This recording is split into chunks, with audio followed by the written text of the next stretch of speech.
What do you get when during COVID-19 you cross a group of students studying business who need internships and small businesses who are struggling to survive with one really smart, hardworking entrepreneur who knows how to leverage learning with sustainability? Welcome to Small and Gutsy, our podcast featuring nonprofits and social impact organizations under $10 million. My name is Dr. Laura Witkoff, and I'm excited and proud to be your host. We hope you'll love the stories as much as we do, and perhaps you will find needed services, a job, volunteer, invest in, or donate. Please pass along any valuable information you hear today to others, and send me the name of any organization you'd like featured at lwitkoff@gmail.com. That's 2 T's and 2 F's. Introducing REM and Company, a social impact initiative focusing on keeping doors open and literally dreams alive. REM and Company began by offering free consulting services to small businesses impacted by COVID-19. Through their own industry research and client engagements, they grew into an information hub and digital community platform for small businesses comprised of over 600 advisors, also known as REM and Company problem solvers. Founder and creative director Cameron O'Curie has the unique attributes of being both a problem solver and a community activist. I think I might actually call her a mover and a shaker, or maybe a meanderer, intentionally taking in every chosen moment and from that moment building her path and inviting others interested in discovering their own paths. Her heart, soul, enthusiasm, and business sense are foundational pillars that have guided her to bring together leading experts with small businesses needing support and engaging university students through an immersive learning experience. REM and Company has so many interesting intersections of learning. I think I really have to let my guest really do the talking. I am so very excited to introduce REM and Company's founder and creative director, Cameron O'Curie. So let's get started. Welcome, Cameron. Please share your passion about REM and Company. And of course, you have to tell us where the name came from. Thank you so much, Laura, and the rest of the team for having me here today.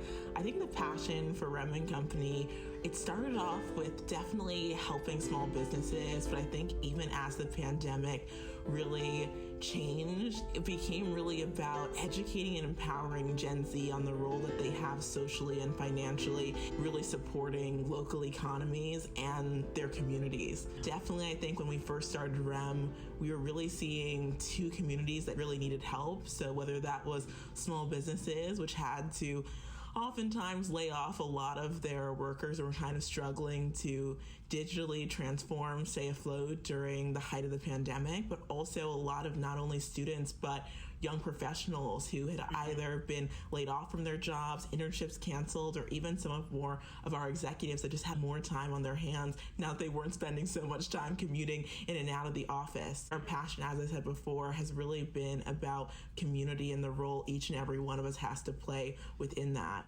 I think something that oftentimes a lot of students struggle with is actually what's out there.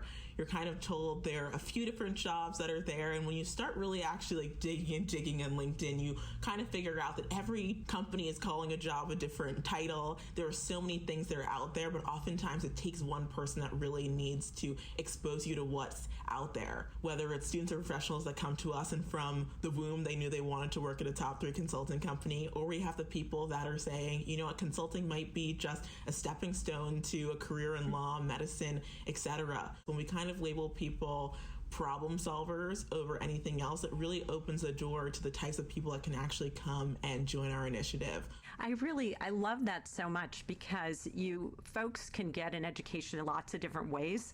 And the area that you're really talking about is exploring and experimenting. Before we go into the programmatic aspect and the membership and the growth, because I want to hear all about that. Okay, you have to tell my listeners about the name, because it's just so interesting. You were kind of just thinking that COVID had just been this really chaotic time, and we wanted something that really was going to be the calm to the chaos. In a time of so much stress, how could you feel supported and almost even just a sense of stillness? And that really came from REM and the stage of sleep that it is. It's the stage where you're most innovative and creative. We needed new and exciting approaches. It wasn't just traditional consulting that was really going to go and solve a lot of these problems. We needed people that were going to be really flexible and adaptable as well. Early on, we were really in the crisis management. Things were changing so quickly. So for us, dealing with all of a sudden we're at 40% capacity versus 30% capacity. We're doing yes to outdoor dining, and then all of a sudden the next week, no. Strategies need to change so quickly. So oftentimes these other firms that are building out strategies that are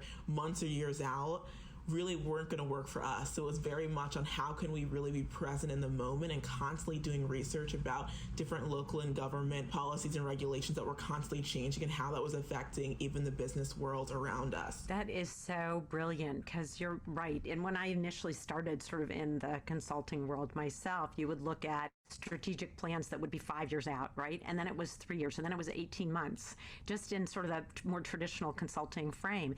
And now you're really talking about continuous review of what the standards are, what the practices are, what the policies are, what from local region to local region it might be that impacts a company that might have more than one location, even if it's very small. So it's the reimagining of what could be is really the fulfilling of the dream. With COVID, we've seen across so many different industries that there has just been this acceleration, whether it's in terms of e-commerce, and that's really why we even came to be, was this fact that a lot of these businesses were really struggling with digital transformation, things that they had said, oh, in 2 years we'll fix our website because it's the local mom and pop shop that everyone has had their phone number in there forever and already have memorized their order. It suddenly isn't working. A lot of those long-term goals were changed. There was just a sense of unexpectedness across the entire nation and across the entire world as well. So for us, constantly being able to really retrain people on how we think in the now is something that was very, very, very important. Yeah, and very new for so many people too. They hadn't really considered that. I think people were reacting to the pandemic with so much anxiety. They were just trying to survive at certain points and didn't know which direction. So you really did fill that gap in multiple ways. So share a little bit about the growth and the programs that you offer and the membership opportunities. Definitely. So REM and Company, when it started off, we really were just doing our bread and butter, the free consulting services for small businesses. So for each small business, we have a team of anywhere from 4 to 6 people really working for 6 to 8 weeks with a small business one-on-one. It's a really great experience, one for a lot of these different businesses to have a team of the best and the brightest. I think a lot of things that we talk about at REM is also this idea of democratizing talent. So when we have students that are at the top of their university, what they want to do is they want to go to the Googles, the Goldmans, the things that are flashy. They're not saying, yes, I'm going to work, at a mom and pop shop down the road. It's very much, we want something bigger. And oftentimes then within that, a lot of these small businesses don't have access to amazing talent or even at that same level. And even if they do, it's not at the scale where you have 5 people, maybe you have 1 or 2 or a handful depending on where you are. And that's really how we started. But as the pandemic changed, so really did we. We launched Dreamcatcher, which is like our COVID resource center, but also just the place where we go for a lot of small business strategy articles. We realized that even though we were growing so quickly, we really weren't growing quick enough when you think about the amount of small businesses that are in the United States. And for us to even have, 4 or 6 people on each of those teams, we needed to be so much bigger to be able to serve so much more. So for us, a huge thing was, how do we actually publish research that can help so many other businesses that may not have the opportunity to work with us one-on-one? You really are speaking my language in a very interesting way, because Small and Gutsy, which I think will avail ourselves of your services, or at least of the articles, started because the larger nonprofits that are, we picked a number of over 10 million, can afford to have a whole marketing team, and you can't use public dollars to fund marketing or PR. And I expanded it to include the small for-profits that have a social impact, that are doing social good. The category you fall into, you're really doing social good in a huge way. And so it's interesting because it's a niche area that will be forgotten if we can't put some resources into it and support them and help them grow. And it's really what you're doing for these small businesses, and you're leveraging these other relationships. And it's got to be, I would imagine, a huge learning opportunity for both the students and the large companies who are investing their time to really help bring the economy back up post this, we're really still in the midst to a certain extent of this pandemic. Definitely. And I think even within that, we've kind of just seen so many of our different verticals have come up just because we've seen different issues within the small business community or different needs. So I think really deep within COVID, we kept hearing so many of these really just hard stories about businesses closing, et cetera. And we realized that not only did we have all these businesses that were really struggling, but we had so many businesses, especially within the younger generations, that were starting or thriving or taking off during the pandemic, which was amazing because we then got to launch Pillow Talk, which is our series of intimate conversations with small business owners and entrepreneurs. And that's something that is, to be honest, one of my favorite parts of REM, because we get to hear the stories of really exciting companies that were either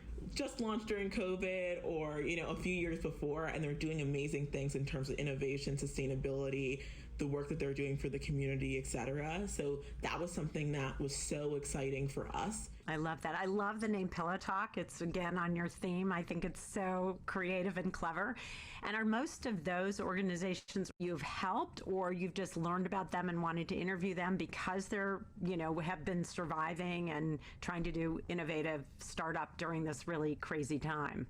Or both? Definitely the latter. I think a lot of these businesses don't really need our help. A lot of times with the businesses that we do work with, it's about just getting them up to the standards of what is digital marketing, how does it actually work, how does it fit in with your business, et cetera. The brands that we're kind of seeing for Pillow Talk, especially because they're run by people that are Gen Z, millennials, it's very much they know exactly what's going on. You can see on the Instagram that they understand brand. They've maybe even worked with agencies. They really know how to tap into the consumer in terms of aesthetic, mission, and also they're just really growth focused as well. So it's been something really exciting just to kind of see that the small business landscape has so many different parts to it. But something that's really exciting is after we started interviewing a lot of different businesses, there was a really clear theme for us, and a lot of businesses were coming to us and saying, you guys do such a great job of actually curating these brands, whether they're all really in the same aesthetic family or with the same values, et cetera, which is something that we're really excited for because we're about to launch our marketplace, which is going to be more of a community-centered approach, not only to supporting and scaling businesses like we've done in the past, but also really shopping them. And then you're really able to monetize the work that you're doing, and you can still continue to provide pro bono consulting if you can monetize enough to support the offerings that you have for those small businesses who need them. And I think that I also saw a section on nonprofits that you also support. Yeah, so we've seen even with the nonprofits, just like us, they're just as dedicated as we are to really supporting those communities, but also with COVID and so many people being laid off or losing their jobs, people don't have as much money to really donate back. And oftentimes nonprofits, we are dealing with, one board member that's doing everything. And that's kind of when we're lucky. Oftentimes it's kind of just a board that's spread out and people are taking on things when they can. So it's been really exciting to us to work with those nonprofits and hear just the amazing stories and the work that they're doing to change their community. So what keeps you, you definitely are an explorer, or as you call yourself, a meanderer. So share with my listeners sort of where does that take you? The concept of marketplace. I feel like it comes from the folks who utilize your services, or from your observation, or from your ability just to be willing to walk through doors that are before you. I don't know, but I want you to speak to that because it's very cool. I think it starts with, even in my TED Talk, I kind of briefly discussed this idea that you always have an hour in your day, and time is this concept that you're really in charge of. So even with COVID, it was really about how people were choosing to spend their time, where it's do we need to watch 5 hours of Netflix, or can we watch 4 and spend that last hour really helping a business in our community that really needs help? Understanding this idea of there was always time that I could actually be donating if I was reallocating in different places. On the other hand, everything that we built has really been through the needs of our community or the needs of the businesses. It was never, let's build a marketplace because we love fashion, or let's start a consulting company because I want to be a consultant. It was very much, we're seeing an issue within our community and we're building something around it. And I think when we see a lot of the other companies that are big and really successful, oftentimes they're built around need. It's not the ones that are just saying, oh,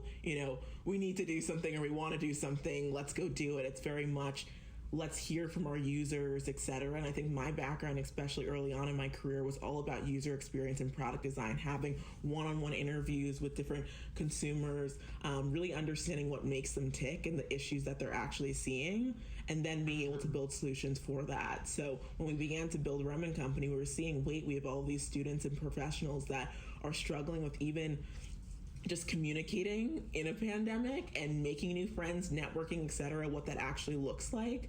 And we have all of these small business owners who are really struggling to stay afloat. How do we create solutions that work for both of them? Really the opposite of professionally being arrested and sort of stopping and kind of going into a panic place. I think a lot of people naturally did, and for sometimes absolutely the right reason. How am I going to pay my bills, and so on and so forth. But I love the concept of how do you really create movement by just paying attention, and your method is how do I give back? That piece combined with we have to pay attention, and this is true in the nonprofit sector too, you have to pay attention to what consumers are asking for, whether it's a client in a social service organization or a consumer who's out there, purchasing or whatever. So the needs assessment piece is so essential, and the willingness to be open to utilizing time in a new way and being able to give back is, I think, so much a part of probably the orientation to REM and Company and to the learning itself. It sounds like because there's so much movement constantly, what are some of the lessons learned in this growth or in this? Because as you started, did other people say, that's a great idea, we're going to get on board with you? Or was there, how are you going to do this? And what are you thinking of? In the beginning, it was anyone who, to be honest, I'd ever breathed on. Whether it was one of my first bosses at Valentino, who's now on one of our boards. I'm I need help on how to actually really build a brand and also really better understand running a large company or a large organization and what that's going to look like.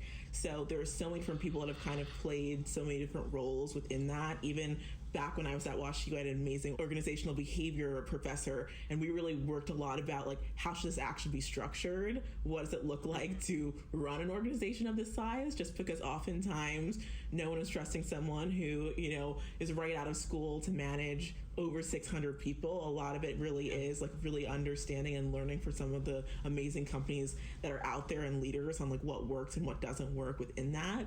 And I think early on it was very much, let's build this brand and what does it actually mean to do that.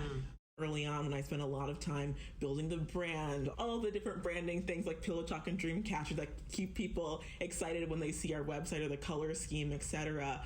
It was all about just setting the stage for what is this going to be and making sure people really knew it was something that was serious early on. So oftentimes, even when people were kind of coming to us, they're like, well, the website just looked so good. It was something that if I worked here and needed a reference, I would feel comfortable with my boss going there and be wait, this is so cool, this is so professional, etc. And then kind of working to figure out more of the organizational structure and how we're actually going to grow. It was kind of crazy going from, a few months before really being the one being interviewed from all of these companies for full-time positions. Then all of a sudden it's I'm on the other end really interviewing all those different people. And it made a very clear thing on us kind of understanding what's going to go into our culture, who are the types of people that we actually want in our organization, especially when it's something where everyone's volunteer. You have one bad experience and people are wait, I don't want to do this. You want to make sure everyone comes out of this, and I've worked with the most hardworking people. I've made such great friends. I'm so excited about the client that I'm working with. So a lot of it has really been about experience and managing that on the client side and also on the volunteer side. Even leading into what you had said just about some of the learnings, I think my biggest thing has been if you're not helping, you're hurting, and you really have to be here for the right reasons. Small businesses are trusting you with the livelihood of their business.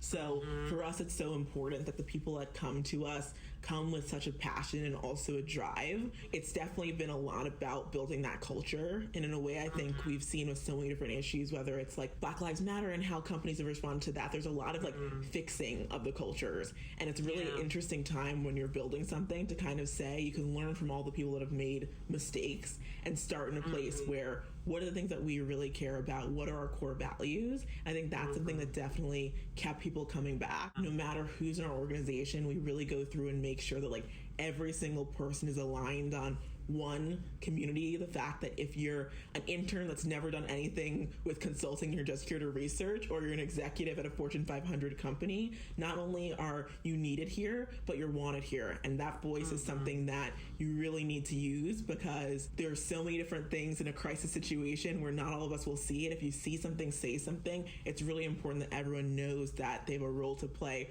within our organization. You have said like a zillion key important things that you imagine most really good consultants know and don't operationalize. So I need to give you huge kudos. As a social worker, you could be a social worker, no. So it's really the approach of building a relationship, really putting yourself in the organization who needs help, their shoes.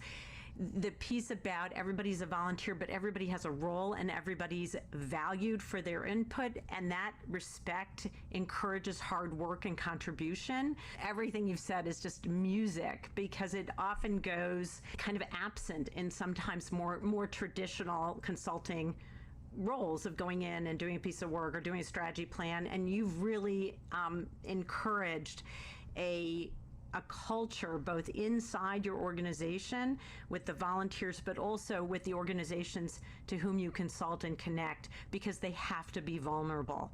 They have to be in a state of vulnerability, and that trust and that relationship build is key to help them move forward. You really have the ingredients to this magical capacity to further develop and sustain these organizations you're helping. And I think also probably the folks who are learning in those environments, because they can be more hands-on, whereas in a larger organization, they may not have that same opportunity. For me, something that I know from me being productive is the actual environment when I'm in. And I always tell our interns like the story of one of my first job was at Wall Street Journal, and I sat in like the news desk, like literally the bullpen of like 300 screens, etc. And I'm the kid that has like such bad ADHD, always took my tests in like a private room, and like still someone was writing in the other room and I was distracted. Being able to actually tell people, wait, you can communicate how you want to work, or what's the best way for you to actually do this, and kind of building that into our culture has created a place where so much better work is being done, because you're around people that you want to work with. You're doing things in a way that you really feel comfortable, and also giving people different opportunities. If you can't donate tons of time, it may just be being an advisor or checking in here or there. There's so many different ways that people can still stay involved in a way where they actually can hold themselves accountable to that commitment, and it's not just, one shoe fits all, but being able to accurately give people different opportunities to actually get involved in a way that's going to work best for their schedule and what they want to get out of this. I love this because it's not a cookie cutter. You are really valuing the individual, and you're not criticizing them, using your own story and your own example, which is quite beautiful. Everyone has value, and you have to be able to speak up and say, this is the environment, or this is what I need to be able to produce best, if it can be accommodated. And I think COVID has shown us that there are just so many ways that we can accommodate and be able to get the best out of individuals and have them be reflective of how they learn best. And the other thing I just want to comment on is the folks who are then interns really do get the value of that culture and process that you've created with REM and Company, and either branch off and be able to do something else, or continue on a path that they then feel confident based on what you've been able to provide for them. And I think that that kind of culture being spread is a huge social impact that you're having outside of all the others that you're doing. I get most excited when I talk about our student initiatives. We're right now at over 20 college campuses, and hopefully come the fall we'll be at even more. And I think a huge thing when we're actually interacting with them is really telling people like what's possible. As I said before, a lot of people are very confused about what the future holds, etc., how to get involved, but also kind of just confused about like who they are. Oftentimes we're dealing with the freshmen in college that are like, wait, I know nothing, or the seniors where it's like they think they know everything, and then they have a little bit of a freak out when it's like a recruitment and graduation, and they're like, wait, I actually know nothing as well. And a lot of it is not only about like the professional development, but the personal development as well. So something that's super important for us is we have all these ideas of different community activation. So whether it's a series that we call Continued Learning, where it's all about different podcasts, movies, etc., that we can watch in our own time throughout the week and come together And oftentimes they're really motivational pieces that are really kind of challenging us to apply what's going on, whatever we're watching, reading, listening to, etc., to what we're doing at REM.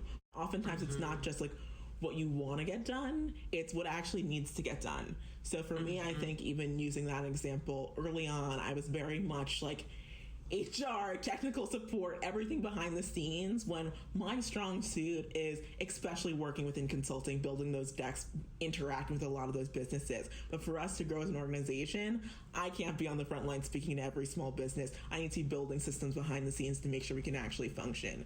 So share a little bit about, I know you mentioned a few programs, and then you mentioned you're on 20 campuses. That's a lot to manage, and it's growing.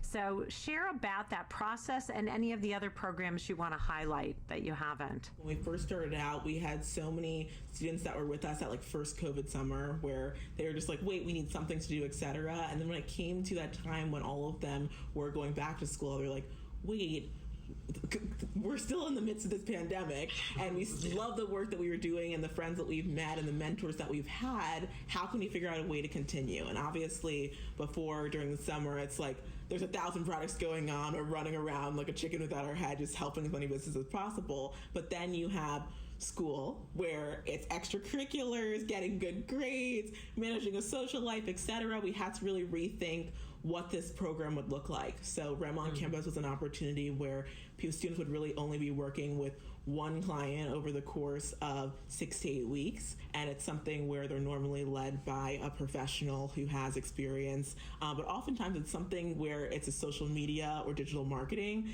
We have Gen Z's people that can help your TikTok go viral, are doing all this stuff. They know Instagram back and forth. It's often not helpful just to have, oh, here's this person from X bank leading it to say they're leading it, when you actually need someone who really just knows the technology and what's going on. So depending on the project and the need, it's either professional led or by one of our younger team leads. But it's something that's been really exciting just because a lot of students have come to us and they're saying, wait, I want to start this on my campus. And I think something that was really exciting was early on, we were kind of just helping businesses across the US and Canada that were just coming to us. And then it created an opportunity for people to really help businesses in their area. And oftentimes students are very sheltered. You get dropped in a city or town for 4 years and you don't actually know what's going on. Oftentimes you're not voting in the elections. You don't really know political or social issues that are happening in the place where you're temporarily living. So for us to kind of go in whenever we're entering a new community through a school, it's super important for us to actually map out that city. So better understanding what are the socioeconomic divides, what are issues within local and federal funding that have actually really impeded the growth of some of these small businesses. How are these different cities being properly like mapped out in terms of racial issues or other systemic issues that have really caused huge things within the city. So it's very important for us when we say our impact is intentional, we need to do the work to make sure that we're actually helping the businesses that really need help. And oftentimes that starts with actually educating the students about where they're living. And even though it seems so silly, a lot of these students, it's really eye-opening about the impact that they're doing. Because they come to us, they're like, oh, well, wait, let's help my favorite pizza shop down the road. And we're saying, well, it's your friend's favorite pizza shop and your pizza. That's where everyone's going. Why don't we go to 2 miles down where it's a completely different situation and they don't have students that are constantly shopping. It's a little bit of a rougher area. And because of Zoom, it's very easy for us to then like communicate. Oftentimes I think with volunteer stuff, when you're going into areas that you not be as affluent, people are really worried just about, is it safe, etc. But because you're built in COVID and everything's remote, it enables us to go into all kinds of different neighborhoods despite the socioeconomic status and really have an impact within that. Really, they're learning beyond the actual consultation. They're learning so much more. And my hope is they take that learning and think about that in whatever avenue they progress toward, because it really is important to know the environment that you're in, both from the people sense, but also from, as you pointed out, the economic sense, the historical sense, the societal sense, all of those pieces, the political sense, so that they understand what this business is managing and dealing with, and that they can be a partner in that. Yeah. Do organizations apply to be one of your projects? Do students sign up if it's at their university? How does it work to build this hub that you have clearly built and are continuing to grow? So a lot of the volunteer outreach really comes through LinkedIn. LinkedIn had an amazing initiative during COVID where they were really partnering with organizations like us to help really spread the word that we needed volunteers. So super thankful for our work and partnership with them. For the small businesses, they can either directly apply on our website, be nominated by a community member. And then lastly, as I said before, this strategy that we have in making sure our impact is intentional, we do a lot of outreach for these businesses. What else do you want to share about REM and Company that you haven't already? I think the biggest question that we normally get is, are you guys going to be around? And I think it's the most frustrating question for me to answer, just because a lot of the issues that we really saw and that we sought out to solve during COVID weren't issues that COVID created. They were issues that were really exacerbated by COVID. Yes, we're dealing with a lot of minority-owned businesses that have been disproportionately affected due to COVID, but there's a lot of governmental, societal, other issues that have been around for years that put them actually in that position. So for us, I think the narrative before was COVID help, all caps. But now it's really shifted to it takes a village, and raising a child is a lot like scaling a business. You need so many different people involved. And hopefully, as you said before, people are open to having help and having people that they can really count on, even if it's for 6 to 8 weeks, is something that's super important to us. And I think another thing that kind of goes into that has been us making sure we're constantly really putting things in perspective. Oftentimes when I get that same question, it's like, well, things, in my neighborhood or in the US has made, such a turn. We're in hopefully the outskirts of the pandemic, but look around us. It's not just a Western perspective. We're seeing so many countries that have not had the same access to vaccines. For us, when we say we want to take a business from A to Z, the A in the US looks so different than the A in so many of these other countries that it's crucial for us to constantly be thinking about how we go and help more small businesses and not just the ones that are in our neighborhood. I love that. So you have a growth mindset anyway. So for someone to ask that question, they don't know you very well, I would say. That's my guess.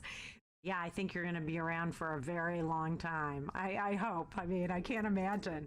This episode is sponsored by the Intrinsic Group, my boutique management consulting firm specializing in guiding organizations to leverage talent, optimize processes, and to ensure the organization's narrative is aligned with their culture.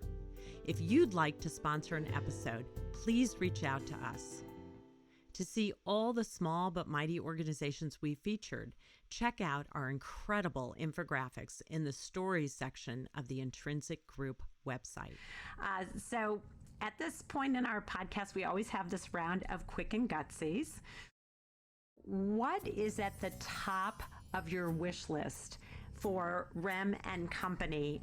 But the answer can't be money or funding, even though you have to monetize, and hopefully Marketplace will do that for you. But what's at the top of the wish list for REM and Company at this point? I think for us, creating more leadership experiences. I think it's something where we have so many people that come to us so young, and making sure that not only do we cultivate their experience then, but it's really something where it can be a lifelong situation, just because oftentimes even how we kind of got in this position where so many people were looking for community service or volunteer opportunities, and it's very hard once you graduate college. You don't probably have the skills to be on a board, etc. So during that meantime, we want to create opportunities where people can really lead and create change within their community. So that would be the top of my wish list.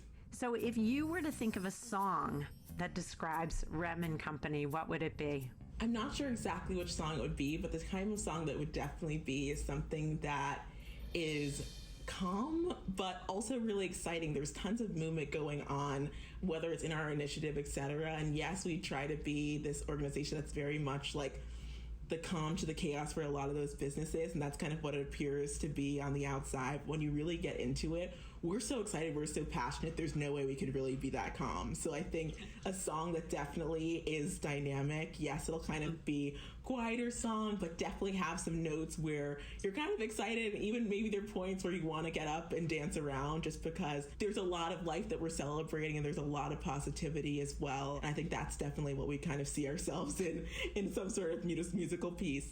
What a great flow of a response in terms of not of a single song, but this is what it would look like, this is what it would sound like, this is what it would feel like. I love that. What makes REM and Company gutsy? Because you're definitely gutsy. I think it's the people and the drive. Oftentimes, even for me, very much, even though I'm around so many amazing and confident people, it's like, if we want to get it done, I need to do it. And I think everyone has that same mentality of there's something inside of us saying, like, you are the person that needs to do this. Yes, we're in a community where we're so supported, but at the end of the day, if something needs to get done, we're being called upon to constantly be doing that. I have to say, Cameron, it really speaks to not only you as a leader, your enthusiasm is contagious. I'm sure people have told you that. And you are the type of leader that doesn't, you're not going to say, do this. You're going to say, I'm going to do it with you, or I'll do it to show you, or we're going to do it side by side. And I love that because you roll up your sleeves, and your culture is everybody just rolls up their sleeves. And I really, it's quite admirable. And I just want you to know that. Thank you so much, Laura. What is something that outsiders, or maybe even a few insiders, don't know about REM and Company? I think people don't really know the culture as much, just because it's something where people are so young and so excited that we are so professional when we're communicating with clients, etc. But when it's something where it's like one-to-one, it's very much like, hey Cam, here's what needs to get done, sending this your way. So just like short, quick, easy within that. And I think it's really funny because even when like I kind of introduce myself, it's very much like, hi, I'm Cameron, etc. And I don't think anyone at this company calls me Cameron. It's very much like, hey Cam, what's going on? And it was never me saying like, hi, this is an approved nickname. It's very much just like, we were this close, we were so accessible, etc. And I think that's something that even just like talks to the culture of people that, one, are really not afraid to be themselves. So I think that's something that like I get really proud of. Right now I'm back in New York and I live really close to family. And I have a grandma who is quite old, so I spend some days working from where she is just so that she has someone to be there. And it was really funny just because we were on the Zoom and she was literally sitting next to me on the couch, and it was like, at REM and Company, it's like, take your grandma to work day because we need to show up for the family and we also need to get stuff done. So here's what's happening. And everyone absolutely loved it, where it's like, here's my grandma, my parents, come say hi. The amount of like parents or other people that they've brought into this, everyone is so excited just to kind of be involved. And I think that kind of speaks to the culture as well. And definitely being able to like bring your full self, where you can be someone who is so professional, so really driven about the work that we're doing and so polished, but also be able to say like, I'm the first person to come to not only when like there's an issue, but also when there's something that you want celebrated. So it's really exciting, just I think, to be celebrating that culture constantly and have people that know that this is a place where they can come and be their full self and not only just be accepted, but be celebrated. If you could get one celebrity or influencer to endorse or talk about REM and Company, who might that be? I think this is a really challenging one. And I feel like I might go back to even the approach I used with the musical one, just because I feel like for us, like as I said before, we're building something so new. And I think a lot of times with celebrities, etc., there are so many things that have been tarnished, etc. Like we put them on such high pedestals and they're bound to kind of make mistakes within that. I'm not sure if I would choose a celebrity, but I think something that I would probably want to align ourselves more would be something like the UN, just because it's an organization that like one is global and also has really similar values to us. So instead of maybe just having one person in an organization that I've definitely seen do a lot of work and constantly advocate, whether it's for developing countries or other things, kind of for the good of everyone. So that would be my answer. I think it's a fabulous answer, and they have, I'm going to probably get this wrong, I think 17 initiatives that are everything from reducing poverty to clean water to the climate. And so those initiatives can be aligned with your social impact and how you address those. It would be amazing for them to say, this is really how we want to address change. And the way to do it is to have problem solvers connect with folks who are having the problem, right? And let's do this together. What is the best way for folks to reach you or reach REM and Company? Through our website, www.remandcompany.com, where I'm also the first person that will be really excited just to hop on a call and talk one-on-one with anyone who's interested in that, just like my first name at remandcompany.com, which is an easy email for me to be reached at. That's so great. And it's REM and Company, A-N-D. And Cameron with a Y. Yeah. Oh, yeah. Thank you. We'll post that on our social media too.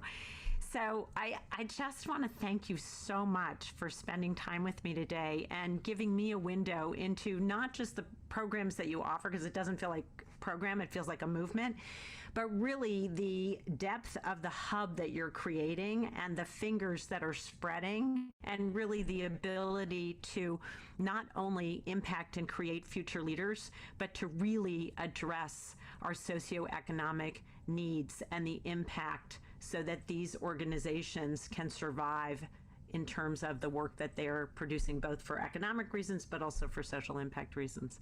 So thank you. Thank you. Thank you just so much for having me. I can't tell you how much I appreciate it and just the opportunity to tell more people about the work we're doing at REM. I just love it. I think it's great. But I also want to just tell you that I loved your answers for the music and the influencer celebrity piece, because I do think it's hard to choose. It's like one of those quick and gutsies. It's kind of fun. Sometimes it's automatic for people, because I do feel like you have embarked on a newness that can only be matched by something yet to be solved in the answer of the UN. And I think that that is in and of itself noteworthy. Thank you so much. Thank you for listening. If you like this podcast, please share it with your friends, give us some stars, and write a review on wherever you listen to podcasts. And if you're interested in sponsoring a small and gutsy episode to keep it going, please reach out to me or buy us a coffee at www.buymeacoffee.com/small-and-gutsy. Of course, we can't take responsibility outside of our own vetting of the organizations we interview, meaning we encourage you to do your own due diligence and research them as well. I want to thank my partners in this endeavor, the Intrinsic Group, the volunteers, my co-producer, sound engineer, and composer, the amazing Pavel Franson, my social media maven, Delania Tirado, my infographic creator extraordinaire, Sonia Fizek, Nate Addy for the exceptional logo, and all the friends and family who have guided and inspired me. From small and gutsy to big with impact, I'm Laura Witkoff, and thanks for listening.